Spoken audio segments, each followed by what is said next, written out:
The Everything Sequel podcast is brought to you by us. Not Us the movie, us, Mike and Tom of the Everything Sequel podcast. The Everything Sequel podcast contains explicit language, and I will not go to my room. Sequel podcast. This is a $1 edition. Today, we're pitching sequels. My name is Michael Shantz of the How Dare You Awards. Joining me, the man trying to lasso my idea to the ground and strap it up, Tom Stewart of Lonesome Whistle Productions. Say hello, Tom. Who the hell is that? One bastard goes in, another comes out. He sounds like... This is where Eli Wallach sounds like he's actually going to go into a stand-up routine, like George Lopez. Yeah. And another thing about sheriffs.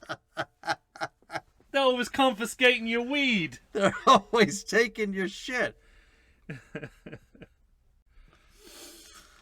All right, the end of another series. As always, we must pitch a final sequel, Tom. Yes. Has there ever been a series where you thought more to yourself, I shouldn't be doing this? Yes and no. The yes in that there's no way to improve on the good, the bad, and the ugly. Sorry, that's the no. There's no way to improve. There's no way to improve on the good, the bad, and the ugly. The yes is that, I don't know, the movies in this series, they get progressively better. They change every time, so that sounds like one of our sequel pitches. We always make the series better, and we always reinvent the wheel. Poltergeist. I was just about to say a fistful of poltergeists. A fist. Oh, that's not bad. Yeah, I might put that up, see if anyone votes for it. A fistful of poltergeists. It's just every so often Clint opens his palm and it's like, and then it goes back in. Like when you burn under Homer's underwear. Yeah, exactly. Or they're in, you know, like every time he lights a match. Yeah. The flame is all poltergeist. These are all poltergeist matches. It does feel like a daunting task, though, you know? So daunting. Yeah, I don't feel well enough equipped to be on the level of these spaghetti westerns. No, and you have a choice to make. Do you try and make a kind of story sequel to any of these movies, or do you buy into the spirit of the series, whereby that's the other thing? Yeah, right. You'd essentially be creating a new cast of characters, an entirely new story that could be the old characters. That could be the old characters, absolutely, yeah. Yeah. And so arguably, Once Upon a Time in the West is, I suppose you have to use the same actors. If you don't use the same actors, then it's not the same series. But that's the only thing that stops Once Upon a Time from being the West. Once Upon a Time from being the West. That's an amazing title. Well, we have to do sequel pitches to What did I say? Once Upon a Time and Being the West? Being in the West? Yeah, I think so. That's a better title than A Million Ways to Die in the West. Yeah. So you can go either way, because this series has never had a story sequel. But if you're being true and to yet what it may the series have. is, oh, there you go. Well, I hope you have, because I've gone in the other direction. Well, I'm saying you could make the argument. You know, when he goes in and gets his poncho, you're thinking to yourself, well, that's the poncho. I mean, now he's going straight into the rest of his sequels. I'm not called Blondie. My name is Joe. Yeah. Oh, and Chico's like, oh, is that what you call Blondie? Okay, I'll call you Joe from now on.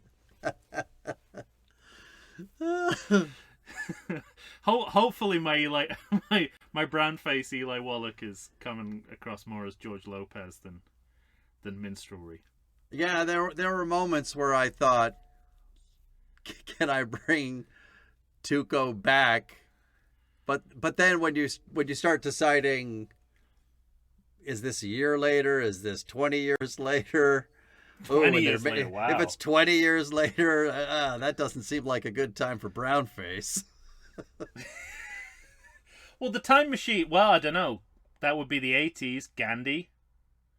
Yeah, true. Not an Indian gentleman playing Mahatma Gandhi. Yeah. Alec Guinness in Passage to India, once again, not an Indian man. So it goes later than you. It always goes later than you think, especially when Britain is concerned. Probably my most oft-repeated fact on this podcast is that there was a show on primetime British television called The Black and White Minstrel Show that ran to the year 1980. Fuck. On primetime Saturday night television. 19 of the 80.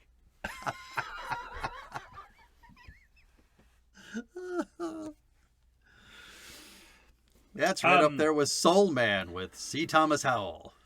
Sure. Yeah, or The Toy. See, things aren't getting necessarily better by that time. But that's another point. You've got your time machine, so you could make this a 1968 movie if you want. True. Or you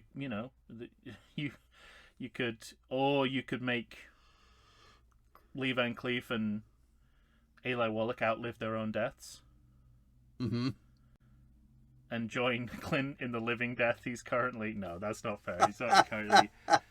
That man is living a better life in his 90s than I currently am now, quite frankly. He's quality of life.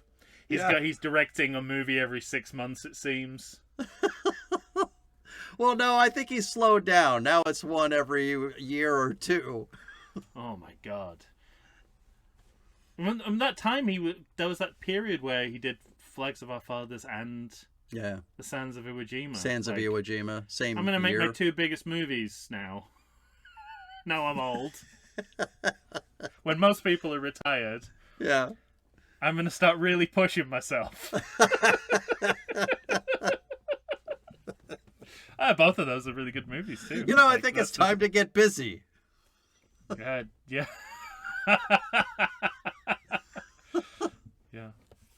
Well, I mean, that's another point, and we can follow this up on our poster episode if it's too much of a tangent boy scenario. But we're getting alarmingly low on Clint Eastwood sequels. We got one left, as far as I can see. The most important one. The most important one! I'll add to one section of my childhood. Yeah, no, me too. I just would watch it over and over and over again. Yeah. I think that's definitely going to be a very special episode of the Everything Sequel podcast when we do Any Which Way But Lose. It's also funny that neither of us said Any Which Way But Lose, by the way. So anyone listening to the conversation... We just figured everybody should know exactly what it is. That's what we figure everyone should have cultural capital of. Yeah.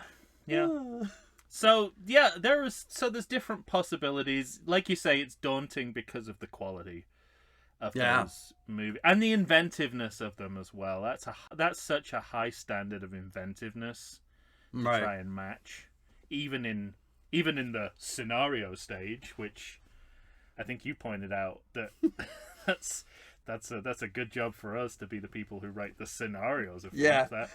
That's disconcertingly vague as to what work you actually do. Right. That definitely sounds like the kind of thing where you could go, I'm just the scenario writer. Listen, I wrote one page. That's the scenario. This is somebody else's problem. Now write the rest of it. Thank you. Yes. I'd love that if it was a mistranslation and scenario just meant the first page. And some English language screenwriter came in. It's like, well, how hard can this be? I got the scenario. Mm-hmm. There's not even any on the back. Okay. For those of you out there, I was miming looking on the back of a piece of paper. It's to give you the audio description of that. I thought it was implied. Yeah, do you think? Can you hear a piece of paper being mimed? In your mind's eye, if you're, really listening. If a tree falls in the wood, can you hear it? Yeah. If a podcast host... That fucking Simpsons episode when Lisa says, what does a one-hand clap sound like? That's easy. No, Bart, it's supposed to be an existential question. No, you're not listening to what I'm saying. Yeah, I don't need to give an audio description for that. You know what I'm doing with my hand. If you listen to this podcast long enough, you know what I'm doing with my hand. I want to be clear, that was a one-hand clap. Could have sounded like something else. Wow, you do it that fast? Wow. Good for you. No wonder you never leave your house. I wouldn't either if I was working at that level. That's a speed issue at that point. Wow. Like your soul leaving your body every time you come. My God. Oh. A fistful of poltergeists. That's what I mean by a fistful of poltergeists. It's just cum evaporates into smoke. In many ways, these are the best episode of the Everything Sequel podcast. We should rename it instead of Pitch a Sequel. It should just be the Everything Sequel podcast Unchained. Unchained. Without a leash. Uncaged. What? Or whatever the pot smoking show podcast that Mar has that you can't remember the name of. That The Drugs Are Cool show. Yeah, the Drugs Are Cool show. That's the one you call it. Now renamed Drugs and Trump Are Cool. Drugs and Trump are equally cool now. Yeah. This is what we talk about when we don't even have a point. When we have nothing else to talk about. We're not chained and thrown into the sea of a specific movie. Yeah. Just our own just our own movies that we make up in our minds. Speaking of which. Yeah, some of them are good though. And I think some of them are bad, others are ugly. Actually, that could be that's a very good description of the range of our sequel pitches, the good, the bad, and the ugly. Well, plus we had kind of a quick turnaround since our last recording, so it kind of snuck up on me in the last 12 hours where I thought, I really got to write a pitch here. I got to come up with something. Well, it's interesting how we do things differently as well, because I think we're both equally like pretty close, always pretty close to the deadline. But I know you sit down and write, whereas if I'm in a pinch and I have to think of something quickly, I have to get up and walk around. Mm-hmm. Because that's apparently the only way my brain works is when I'm in motion. Oh, interesting. Which makes sense because I'm always motionless when I do this podcast.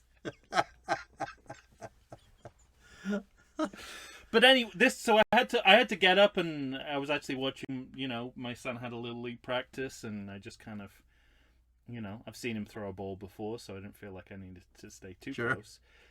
So I just kind of wandered around the fields, and went circled around a few times, and came up with this concept finally because I knew I had to, and this was literally the only time I had free to do it before I started work again. So excellent. Managed to come up with something, but it's amazing how just being in constant motion makes all the difference to creative work. Mm. I wish there was a way that I could just this is a great image. You could just have me on like a bike going around like in a circle. instead of like an office. Yeah. I'm just going around in a circle on a little bike. When you first were describing walking around the field, I just had a vision of the other ball players, kind of saying, What's he doing out there? Yeah. He's No, they do. He's got his thinking walk going. They do. I got to the point where I was so frequently near the restrooms that people assumed I had something to do really with gotta them. pee.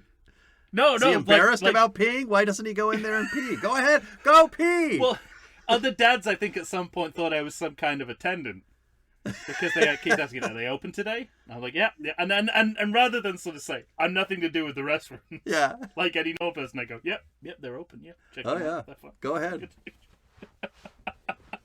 And do you want some fragrance? Yeah. And here's some chewing gum. Thank you very much, sir. Yeah, but even if I was quite far away from the restrooms, still, if someone was going to the restroom, they'd still ask me. So they began to associate me with the restrooms. So that's what I had to do. But I was actually perversely happy about what I came up with. Oh, okay. Which I didn't, obviously I was starting to panic a little bit because I thought there's that great scene in Armando Iannucci's The Thick of It which is about the British government, and they are about to launch a policy at a school, and they're told by their media advisor that they can't launch the policy anymore. And so they're driving to the school and they have to, it's like, well, what are we announcing when we get there? We've got to come up with a policy here in the back of the car. And then one of them said, yeah, it's not easy to come up with Das Kapital in the back of a taxi. And that's how I was starting to feel like, yeah, I don't know if I could come up with a successor to The Good, the Bad, and the Ugly when I have 40 minutes and I'm parenting. Yeah. So. Yeah, I kind of felt the same way, in which I would write a first kind of few idea, like an opening kind of few sentences, and then I'd think, no, that should go below, and then I'll put this up here, and I'll write, and then David maybe Bowie I gotta style. reform that idea, and then I got god damn it, wait, I got this other character, fuck, and it just all felt like, I once had an oral surgery. Oh no. And afterwards they said, definitely don't jog for quite some time, for like a month. Mm-hmm. I was like, okay, well, I all right. Did they say why? Well, I found out why. I waited a month and a half and went on a run, and it just felt like my gums were separated from my teeth and were like going and moving around independently in the mouth, and I just stopped and went home. Yeah. But that's kind of what my pitch felt like while I was watching it or writing it. It just felt unwieldy. So I was hoping I could focus it a little. As terrible as that sounds, I am attracted to the idea of watching someone jog out their own teeth. It does seem like it would be a sight to behold. Yeah, exactly. It's like that man over there, he just jogged out his own teeth. I'm sorry, he did what? I don't know how else to describe it. Yeah, that's what happened. He jogged them right out. Oh. Well, I don't know. Should we get right to it? I don't know what else to say. Yeah, no, I think we've said it all, and then some. All right, I think I want you to go first this time. Sounds good. And if you can make yours suck a little bit so that I feel pretty good about going into mine. Already taken care of, my friend. Don't worry about it. Don't worry about it. Mine always suck a little. I also have the disadvantage of not being able to look at notes, so I have to do it all from memory. So, as I've indicated, rather than go down the road less traveled of doing a story sequel to one of these individual movies, following the characters on, I've decided to buy into the spirit of the series, create a new cast of characters played by the same actors, or potentially new characters, and also, reinvent what the movie is, what it's like, what it's about. Mm-hmm. So the name of my pitch is The Men with No Names. Mm-hmm. I'm not sure it works grammatically. Don't care. I haven't checked. I don't know if you could keep the no and pluralize it. That's my concern. But yeah, I can understand. It's more accurately describes the movie that I'm making. You've got the men, so Yeah. I took inspiration from the anecdote that the 3 hired guns at the beginning of Once Upon a Time in the West were originally supposed to be Van Cleef, Eastwood, and Wallach, and that they were supposed to be killed, and it was supposed to be the changing of the guard into a new film series, and that there was supposed to be more Once Upon a Times than there were. So it begins at a train station at high noon, like all good westerns. And similar to How Good, the Bad, and the Ugly begins, we think we're seeing a very conventional western scene of, as Guy Clark put it, desperados waiting for a train. Mm. So we essentially have the opening of Once Upon a Time in the West and or High Noon, where we've got Clint Eastwood, Lee Van Cleef, Eli Wallach.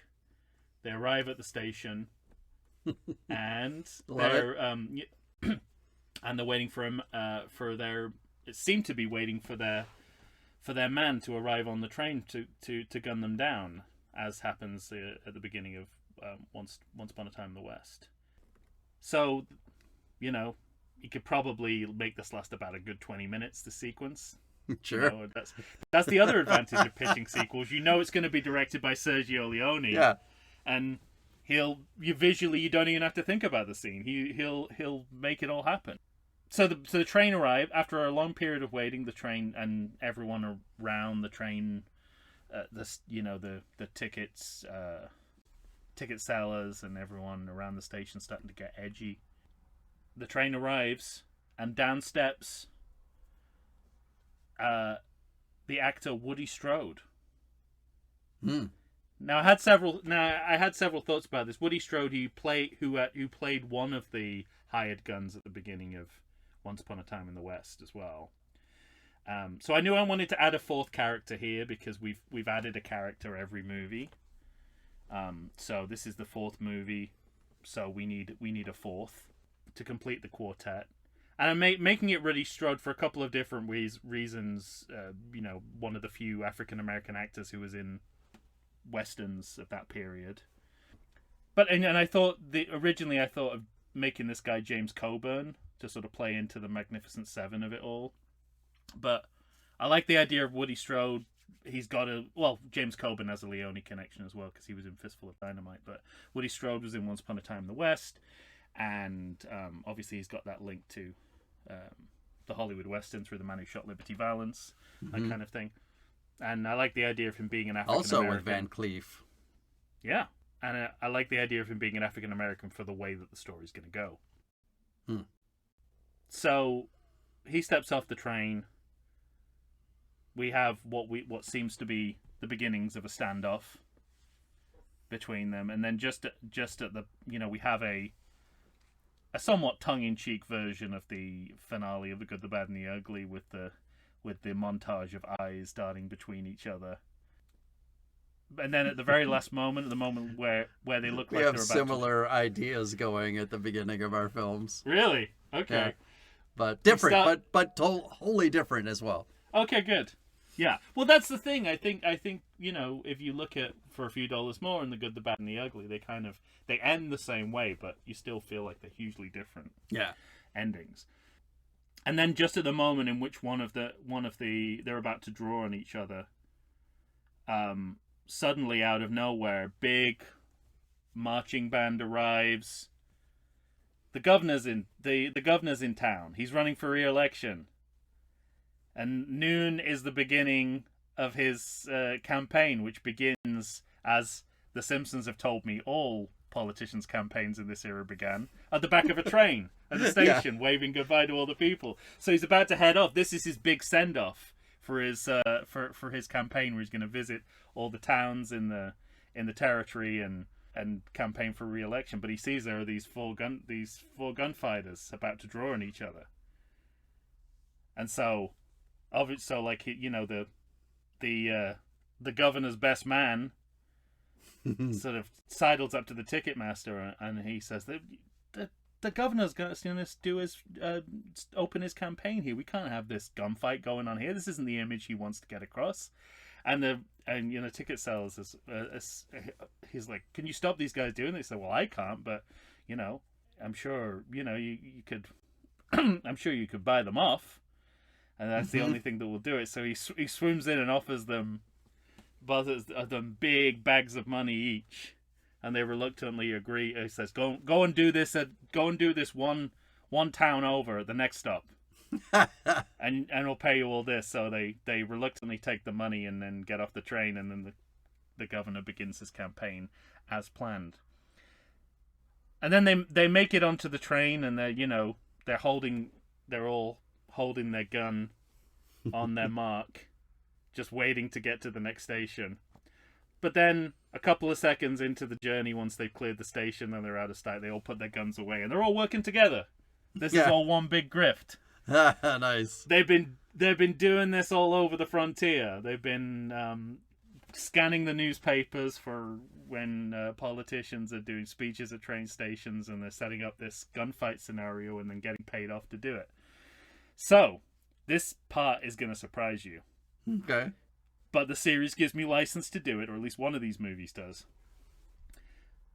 They start to discuss, where are we going to go next? Where are we going to do this next? And then we go into a flashback. We go into the eyes of first Eli Wallach. And we go into a flashback, and Eli Wallach is an actor who's part of a traveling show.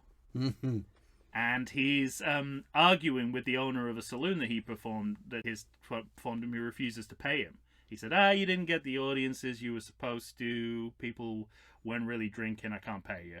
And he's arguing with them, and he's not getting anywhere. He's probably going to end up not getting paid, having to run away. Clint Eastwood appears in the background, and this is where I get to use something that I saw in the Rockford Files.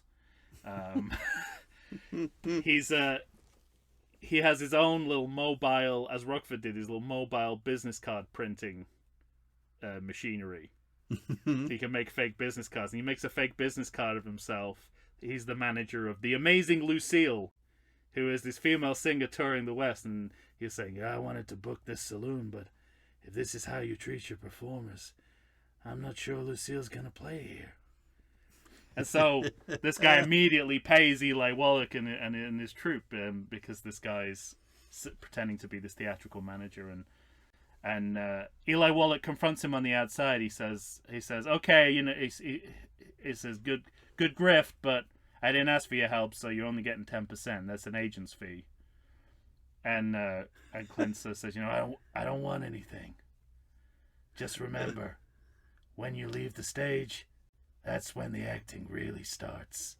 And he walks off into the distance, and then we see Eli Wallach running after him, and over Eli Wallach's image it says, in the doo-doo-doo-doo, it says the actor. And then it cuts to Clint Eastwood, and it says doo-doo-doo-doo, the director. Nice. Then we go back to the train carriage. We zoom into the eyes of into the beautiful eyes of Lee Van Cleef. And we never want to leave. But we go into a flashback, and he's the head of security at a bank, and Woody Strode is there interviewing him as a writer, not of letters or such, but a guy who writes for Western magazines. And he's saying, this is the only bank in the West that's ever fought off a robbery by the Hole in the Wall gang. How is it possible? And he said, and Lee Van Cleef saying, it's like, why are you asking me about this? Hundreds of stories have been written about this in Western magazines, and not one of those writers came and talked to me and got the real story. He said, I'm a real writer. I want to know the real story. Mm-hmm. And then suddenly, Lee Van Cleef is distracted because from across the bank, Eli Wallach and Clint Eastwood, the actor and the director, are meeting with one of his associates, and his security eyes immediately go, "These guys are trouble," and kind of heads over to them. And then Clint and Eli, and Clint comes up to him and says, normally you'd be right. We are the kind of people you should be looking out for, but not this time. We're making a deposit. It's not a withdrawal-only account." And they're actually depositing all the money that they've taken in their grift. And it turns out that, and then it goes to Lee Van Cleef, it says, the bank. The money. The money's better. The money. And Woody Strode kind of follows Lee Van Cleef, and he's been writing Wilkinson in Shakespeare in Love, kind of. Money. He's writing it all down. And then Cleef is like, "Hey, you can't use that. You can't." So Lee Van Cleef discusses like how he could work with Eli Wallach and Clint Eastwood. The writer hears it all. He's writing it all. It's like, "You can't use that," and he's like, "Well, I could print it, but then everyone would know what we're all about to do." And so they agree to a 4-way split where they take this grift from town to town. So that's how we find out about what these guys are doing.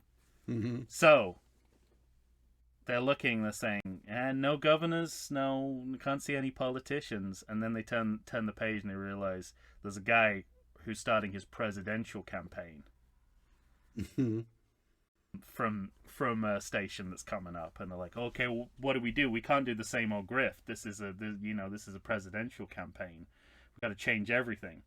So they try and they're sort of we see lots of them trying to work out the scenario, the grift about how they're going to take this presidential nominee in his campaign. And Woody Strode just kind of happens to be standing in the station, kind of casing the joint, researching the presidential nominee and all his campaigners and what's going on. And one of the presidential nominees guys just comes up to him and says, "Can you, it says, I'll give you $5 if you go away. We don't want them to see a black face in the crowd." That's not the image that the presidential nominee is trying to portray. And so immediately it's like the writer is thinking, we could use this to our advantage. So they invent a Blazing Saddles inspired scenario where he's basically going to insert himself and then can basically inflate the price that people pay him to leave, so it doesn't appear like the presidential nominee's biggest supporter is an African American. Yeah. Because everyone in the West is so racist. About this time, so what happens basically is the gang will turn on each other because the writer wants to become the actor, and the actor feels jealous. Lee Van Cleef, as the money, is trying to get too involved in the creative process, so the whole team kind of falls apart. They all turn on each other, and suddenly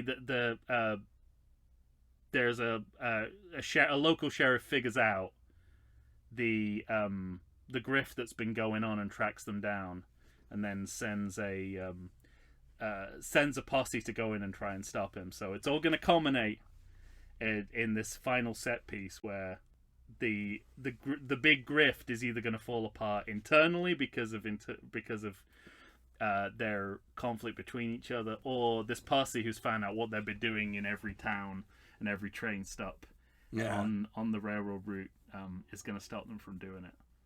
And that is The Men with No Names. All right. That's good fun. Yeah. So I wanted it to be, well, my brain decided it wanted it to be left field. My walking brain decided it wanted it to be another kind of like something that was left field of what we've already done, Mm-hmm. but could still encompass the same cast of characters with the same cast of actors, the same kinds of characters, and throw one more into the mix in the spirit of the expanding canvas. Excellent. That means I have to start. Did it suck enough for you? No. The nicest thing anyone's ever said to me. I didn't like that at all, in the sense that I really liked it. It's a bit more, I don't know. It feels like a mid-60s James Garner comedy western supplanted onto the Sergio Leone spaghetti western, but you know. Yeah. I like that aspect of it, though. I like that aspect of the comedic elements upping It's got that. a support your local gunfighter feel about it. Mm. Even a little paint your wagon. Gonna paint a wagon. One of my favorite things about The Simpsons is on that episode, you see the thing about paint your wagon, and if you have no frame of reference, you think it just must be a movie that they've made up. And then you go back and realize, nope, that's a fucking real movie. I was born under a wandering star.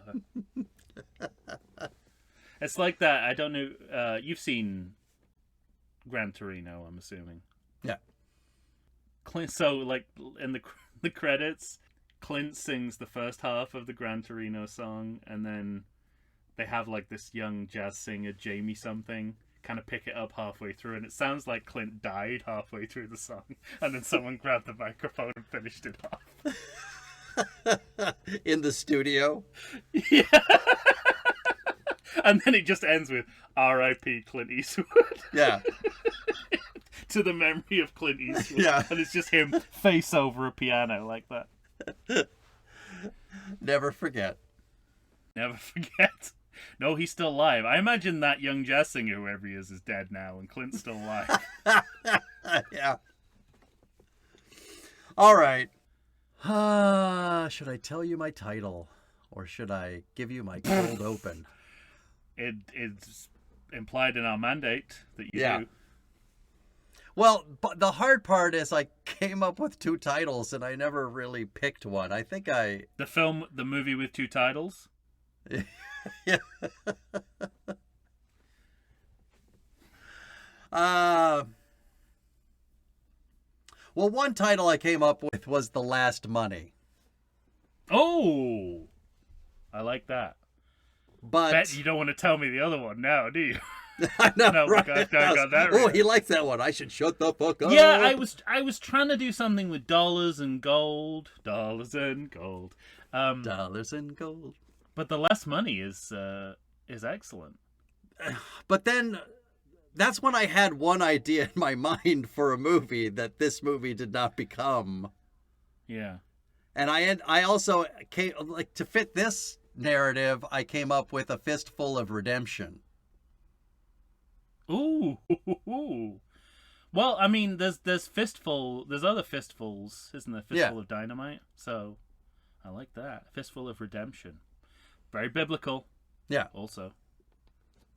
Like these movies are. It was funny as you were explaining your opening scene.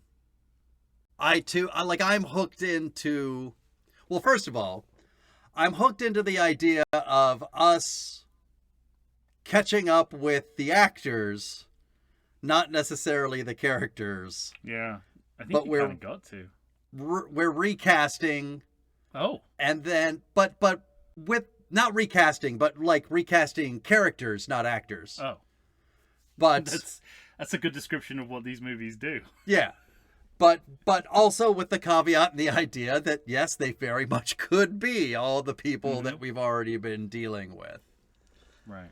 And I kind of, too, was hooking into the film style of the end of The Good and the Bad and the Ugly. Yeah. As we open up inside of a home and kind of high noon as well, sort of the ticking clock being seen. approaching noon, and then going outside and seeing men kind of at a distance getting off their horses and start walking towards the house. And as they walk towards the house, all the shots get progressively closer. Yeah. So we're seeing them off in the distance. Then we're inside, and mother, father, children are all kind of working in the house, getting ready for lunch. And then we go back outside, and now we're watching legs kind of just walk in the dust. And then we get a little closer to the table as we're putting down plates and that kind of thing. We go back outside. We're on boots as they're walking in. We go back inside, just hands kind of passing,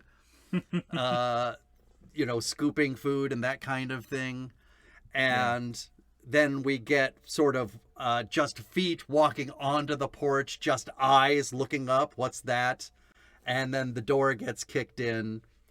And we have our bad guys kind of saying to the patriarch, "This is it. Have you reconsidered our offer?" And he says, "No, this is our land and we're staying." And the entire family is then murdered.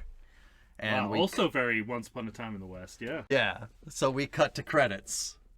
Oh, that is a cold open. And yeah. That open was cold. Very cold. It was no soul for those fuckers. Well, what I wanted to get was not necessarily the characters that we knew, but the actors that we knew. Mm-hmm. And I also kind of wanted to circle everything back to A Fistful of Dollars. Oh. But nice. Instead of the stranger walking into town, Clint is a part of this town. Oh.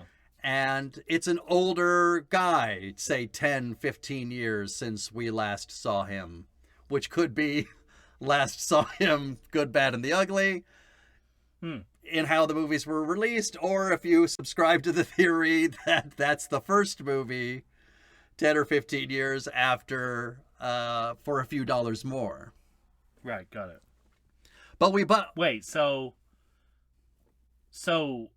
the chronology goes Good, the Bad, and the Ugly, Fistful of Dollars for a few dollars more? I mean, you could make that argument, I'm saying, but... Okay. I'm just checking. I hadn't thought about that. Yeah. And when we open back up, we're in a saloon with a slightly older man with no name, and...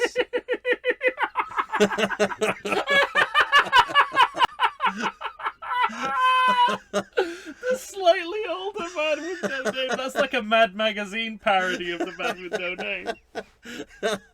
But we also have a new man that we don't really know, and they're kind of speaking to the goings on of what's going on in the territory, sort of the like what we saw in the cold open, and the inevitability of these kind of men taking over the town. What we're going to learn is that we're, like I said, whenever I think of a Western, I think of the New Mexico territory. So yeah, we're in the New Mexico territory, and we'll come to find out that the people that had murdered that family are people that work for a father and son, father being Van Cleef, and the son being the son. I don't know who the son would be. And they are railroad barons. I nearly had railroad barons in my story, but I thought it was too Once Upon a Time in the West. Yeah, I thought of that, but for mine, not for yours. I mean, I thought about that, but I was like, whatever. I wanted it's all Leone. Yeah, it's all Leone, baby. And then the other part of it was it made me think of my Beverly Hills Cop pitch and the idea of capitalism and making money at any cost, which means even the murder of innocent people. Right. And what it is that they've kind of systematically gone through the New Mexico territory, which is not a state yet, by the way. But look at you and your research. 1912. Ooh. But they want to transform the territory so that it can become a state, and then hopefully they think they can control that entire state. And so they're willing to send henchmen to murder. They're going to do whatever it takes to get what they kind of want. And as the two men are talking about this, they're kind of deciding, like they're telling each other a little bit about this, you know, you've been here. So basically what I want is like Clint is the man who's been in this town for a while as opposed to the stranger who shows up. Right. And now the idea is, will he stay to defend this town? Or is it all just too much for him and should he just cut bait and leave? Right. And then through the conversation, you won't know outright, but this other man has got, you know, a bit of a checkered past himself, it seems. And I, like you, I was kind of flirting with the idea. I think maybe it should be an African-American cowboy. Yeah. Because now, you know, he's a natural outsider. In my mind's eye, I kind of thought of them like bartender putting the bottle on the table and pouring a couple of drinks, and then Clint says, "You can leave it." And he kind of gives a furtive glance to the black cowboy like, I don't think I could trust putting a whole bottle in front of him. I said, leave it. That kind of thing. Yeah. And they have their conversation and you get to know a little bit more about them. And then, lo and behold, an ex-partner of Clint comes in, and it's Eli Wallach. Now he comes in, he's essentially a bounty killer like Van Cleef and Clint were in the second movie. That's great because Tuco never was. Yeah. So all kind of like little inversions here and there, you know? Yeah, repertory company. Yeah, exactly. And he comes in looking for a wanted man. The wanted man is the African-American cowboy. Now, as we go on, our Clint Eastwood, the man with no name, is actually going to stop. I almost wanted to say Tuco, but he's not Tuco, but you know what I mean.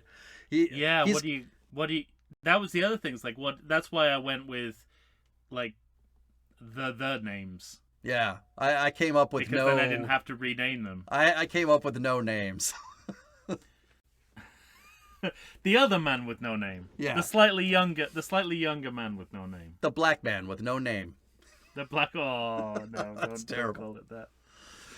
So the black man with no name. When Eli Wallach comes in, and when he comes in and tries to take down the guy, the new cowboy that we know, Clint's the one who stops him. Yeah. And then he's like, it was you, you know, you fuck, and it'll kind of allude to the end of Good, Bad, and Ugly, that you're my ex-partner and you know, took the money that I should have had and this and that, and the two men kind of seem on the verge of killing each other when the guy that the other cowboy, the African-American cowboy, says, let's put a stop to this.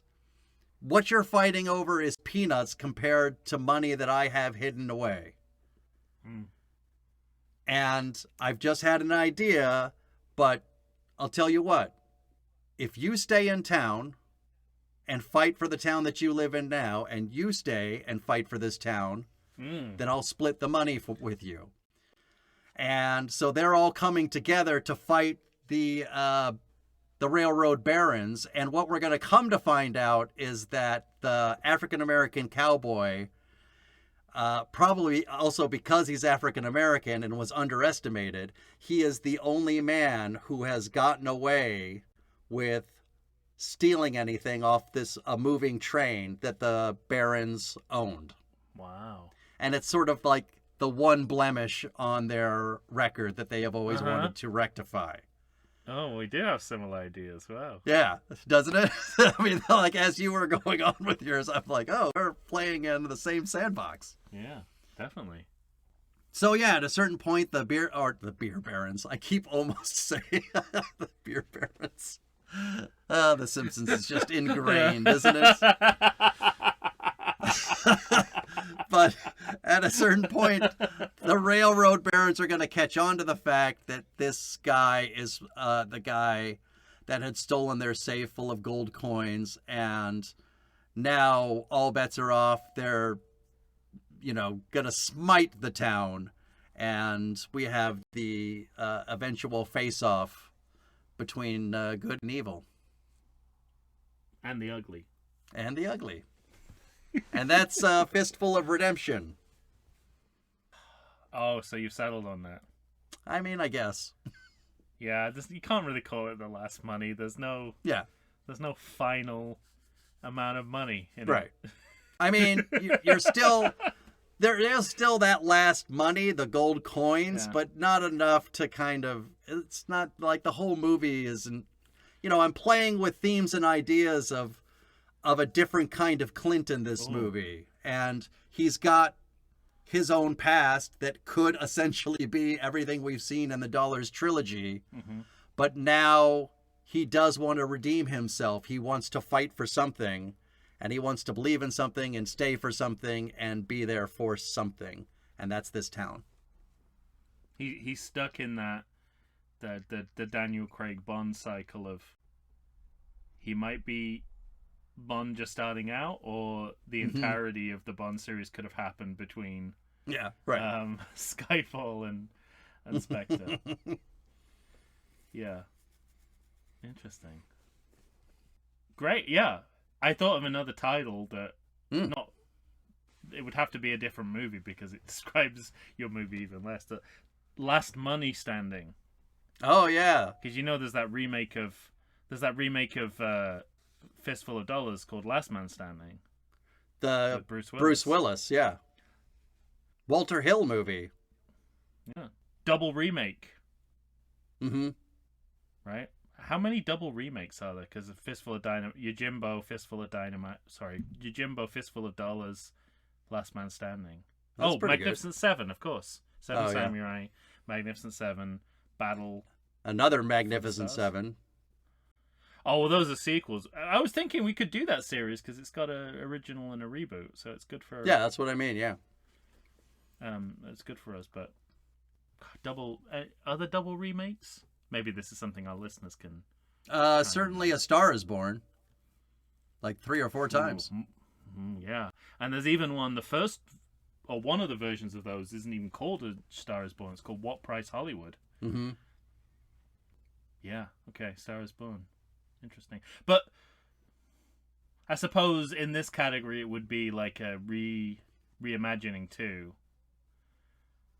Yeah. Magnificent Seven's been reimagined a few different times because it became Battle Beyond the Stars.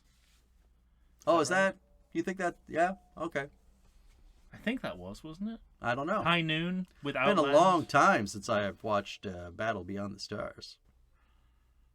Anyway, was that a movie? Isn't there also a TV show, Battle Beyond the Stars? Yeah, I wonder if they're two different properties and the title's slightly different. Anyway, you tell us. Well, no more research. Mike's done his cursory research. Yeah. I've done no research. Now it's up to you. We've done it once again. We fulfilled our mandate. We pitched 2 sequels. We fulfilled our implied mandate. Absolutely. Yeah, and they were both... I think they were both better than we could have hoped for them to be. Absolutely. I feel better about mine now. You never know. It's just one of those things where you're like, I can't create a Leone movie. That's his job. Yeah. You just have to create the quote-unquote scenario. No, right. And I think we've certainly done more than that. All right. We've gone, this will be a little bit like that scene in, which is probably how a lot of these movies were made. True. Hey, you remember that scene from The Public Enemy? Well, let's do that. Right. Because we'll never have a chance to talk about it again. They take dialogue straight out of Ace in the Hole for Once Upon a Time in the West. Mm. Like actual dialogue. All right. The line is trusted men who wear belts. I trusted men who wore suspenders, but I never trust a man who wears a belt and suspenders. Man can't even trust his own can't even trust his own. Yeah, man can't even trust his own pants. Yeah. Isn't that great? You're doing it wrong if you've got the suspenders and the belt. It's one or the other. It's up there with, I mean, the best line, I think, in all cinema. Certainly never seen or read a better piece of dialogue. I've met some hard-boiled eggs in my time, but you're 20 minutes. What's that in? I say it's in The Hole as well. Oh, then that's why I don't know it. Yeah. I bought it, but I've yet to watch it. I had a pocketbook of film noir quotes, and about 50% of them were from Ace in the Hole. Although, probably, I don't know, there's one, I gotta get this right as well. My wife was a, go on, you can start with the vamping. I gotta research this. All right, ladies and gentlemen. Well, Tom looks up his 9th quote from Ace in the Hole. You can think about and tell us what you think of our 2 pitches, or you can come up with your own. So you know what to do. Go ahead and send us the messages on the books and the grams and the skies and the X's and the tubes. Threads. That's another one. Or send an email to Everything Sequel. You said that so abruptly. Yeah, because you know exactly what it was. It was an old man remembering something. His wife was a second... I think I was laughing too much, but towards the end there, send an email to everythingsequel@gmail.com. That's it. And unless Tom has a quote... Oh my god! Well, this won't be the quotable, but... This, I speaking of old men I meant a quote before things, your quote. I like to start my quote with a quote. Yeah. This is from... I had to remember what movie it was from. So, The Glass Key, which is based on a Dashiell Hammett novel, which is also another remake. Miller's Crossing is a remake of The Glass Key. Oh, I didn't know that. It's kind of a double. It's a Miller's Crossing is The Glass Key and Red Harvest, 2 Dashiell Hammett novels kind of welded together. And this is the line.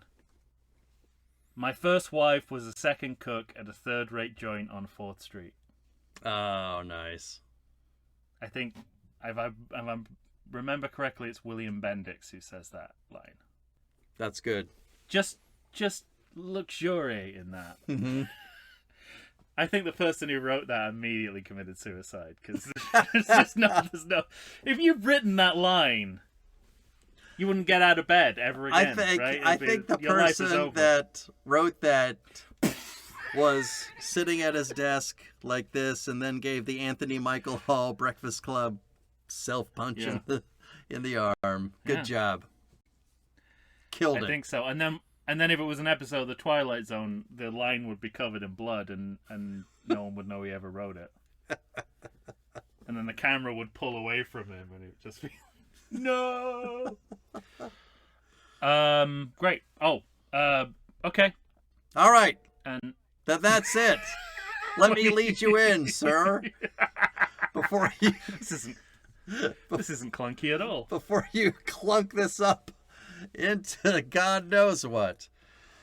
All right, ladies and gentlemen, that's it for us. When you hear us next, we'll be not on this channel, but tune in for our poster talk, and then you can find out what we're going to talk about next. For Tom Stewart of Lonesome Whistle Productions, Michael Shantz here of the How Dare You Awards.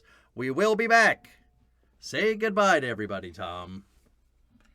Adios, half soldier.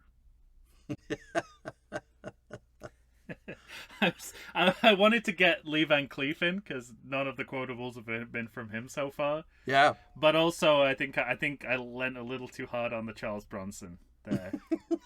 Because they have very similar mouths, so I was trying to make the Lee Van Cleef mouth. You're right, they do. Yeah. And then it went very. I'm going to Emmett's Fix-It chapter. Fix Emmett.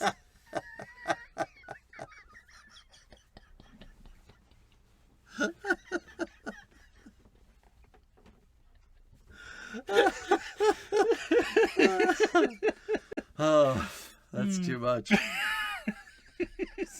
Every reference to Charles Bronson on The Simpsons is pure magic. There's also, because there's that, and there's also the town they're looking for Branson, Missouri. Branson, Missouri, and they go to Bronson. And they go to Branson, Missouri. And he says, "Mom, give me candy. No dice. This ain't over. This ain't over. No dice."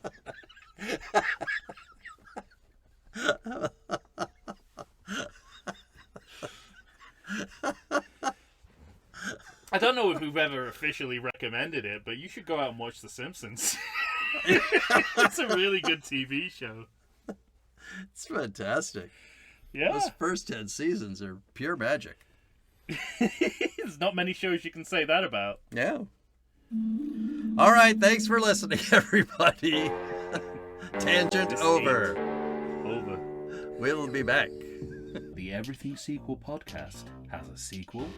It's our Patreon, and for a low monthly donation, you can get up to 2 exclusive, full-length, ad-free bonus episodes. $5 a month gets you an episode discussing all the original movies from the series we've covered on the podcast. And that's a lot of snakeheads. But $10 a month scores you the reboot to boot.